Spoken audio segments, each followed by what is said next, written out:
Hello my friends, welcome back to the Scott.Re Project, and today's program is called An Awfully Good Time, Dear Heart. See what I did there? I'm a genius. So what we got on this plate then is some venison livers, venison hearts, as you can see there, venison lungs. A good vet could bring this back to life. Can you just blow into the bag, sir? Beautiful. So I'll put the camera down on the block and I'll show you what we've got, and we will get making these beautiful venison faggots. This is proper nose to tail butchery cookery. Right, let's do it. So to the ingredients then, as you can see, my plate of offal. I have got one set of venison lungs, or lights as they're called in the trade, 2 venison livers, 2 deer hearts. Now that weighs roughly 3 pounds, so whatever your weight of offal, half it and use that amount in belly pork. It will need to be fatty belly pork for flavour and lubrication. So 3 pounds of offal, 1.5 of belly pork. I've got some lovely caul fat, which I'll speak a bit more about as we go along, and just some thyme, salt, pepper, nutmeg and mace, which is the faggot's favourite spices, some lovely onions, and some porridge oats as a binder to just dry the mixture out a little. You could also use breadcrumbs, not a problem. Also sausage making rusk. I suppose for something like this, about a pound of rusk soaked for about 2 hours in a pound of water will do just fine. So I'm going to just quickly now rip the old offal and the pork through the mincer. So I just want to show you then, there is my offal and my pork ready to mince. I've cut it up. Just a little note on the lungs, they have no nutritional value, but what they do add is texture and makes the faggot lighter. So I will get this through the mincer, and by the magic of camera, done. So there's my offal and my pork minced.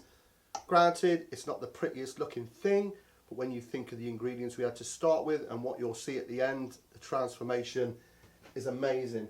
So what I'm going to do now then is just cut these onions up, and I'm going to send those through the mincer. Again, like I said, I've got 3 pounds of offal, 1.5 pounds of belly. I am going to put in 1 pound of onions. Okay, you can see then I've minced my pound of onions into my offal and my pork, and there is no glamorous way to do this, my friends. It's a case of getting your hands in. Just give it a mix, and you can see that mixture is quite wet. This is where your breadcrumbs or your rusk, or what I'm using, oats, comes into play. So what you're looking for then is just to stiffen up that mix. Easiest way, put a bit in, get your hand in, and as it takes up whatever binder you're using, and it will thicken, and you want it so it can stick together. So we'll put a bit more in there. Just play it by ear, or play it by dear. Man, I've missed my vocation. So it's a case then of adding your binding agent until you get quite a stiff mix. You can see how that's changed, so you can roll it into decent sized balls. Now we are going to season up our mix, my favourite part. Now I play this by ear, I must admit. So what you can do is add a little bit, fry a little bit off, check it. But what have I got there? A couple of decent pinches of thyme, and I'm going to get black pepper, white pepper even. Now they should be quite peppery. I'd say what, a teaspoon there. And get my salt in, and then not too much, just a little pinch of mace. And like I said, take a little ball, fry it off. If you needed to add a bit more, then so be it. And then to the star of the show, good old port. Give it a decent glug. And then let's get your hands in. Already I can smell the flavours coming up through that. Oh, the port especially. Oh, it smells good enough to eat. And like I said earlier on, when you think of the journey this is taken from that offal to these finished faggots, when we cook these off, it really is a great art. Like I said, nose to tail, utilising every part of that animal. And these smell amazing. Right, time to sort these out into balls. What I'm going to do with that, I think I'm going to have myself a touch of sage, just to go with those onions. I think it will be perfect.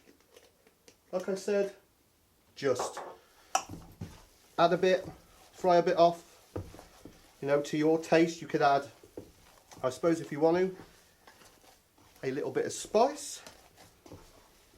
Best method of rolling these in, get yourself a container of water, take your desired size of faggot. I should go like that, I think, halfway between a golf ball and a tennis ball, and then roll them.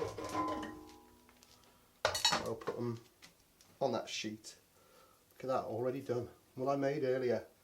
So I will go through these then, and then we'll get wrapping them in that fantastic caul fat, also known as lace fat.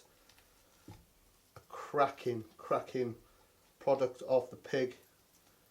Right, this stuff, this caul fat, is absolutely brilliant. As you can see, it comes in a sheet. I've just been soaking this in some slightly warm, not hot water. Take a ball, plonk it in the middle, cut a square, and watch this, watch how it wraps around this. It's absolutely brilliant stuff. Once it's wrapped round, it looks stunning into my dish. Right, I shall go through the rest of these.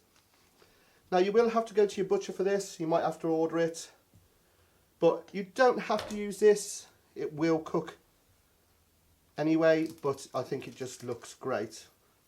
And it all melts away. Look at that. A work of art. So after a bit of love, a bit of care and a bit of attention, they look like that. Don't they look beautiful? Right then, I have got my oven preheated to gas mark 4. Check up there for the conversion. I'm going to put a spot of water in the bottom to stop them sticking, and we're going to put them in for initially 50 minutes, but it's beautiful, isn't it? I put a lot of heart into that. I know. Okay, so these cheeky little beauties have been in for 50 minutes, and there you have it. My beautiful venison faggots. Don't they look good? Right, let's do it traditionally and serve them up and have a taste. I can't wait. Okay, I'm looking forward to this bit. Let's get us a plate. Let's get us some mash. Always got to be mash with faggots. I don't think there is a way you can dress this dish up. It is what it is. It's just classic Great British food with a twist. Obviously this is venison. I'm going to put a faggot on the top, just like that. Then I'm going to give it some gravy, like that.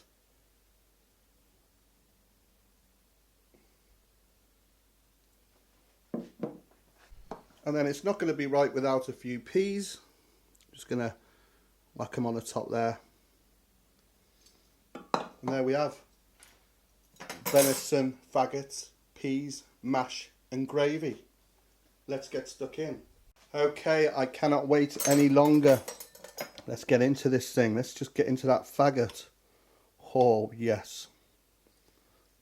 Oh, let's give it a try. My God, they are gorgeous. Gotta have a bit of that mash. Bit of the pea.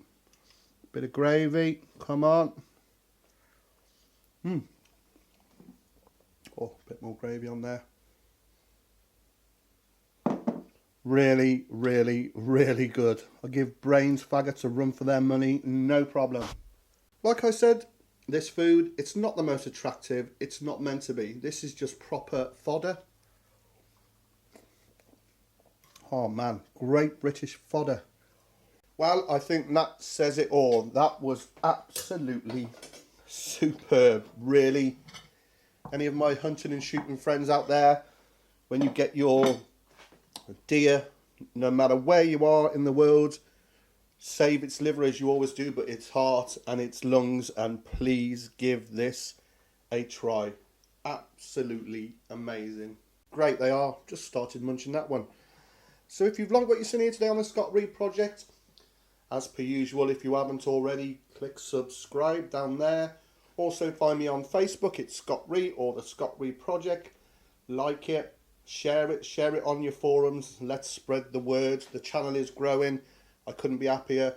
It's all down to you guys. Also on Twitter, at the Scott Reed Project. So until next time then, I'm tempted to have another one of these. What do you reckon?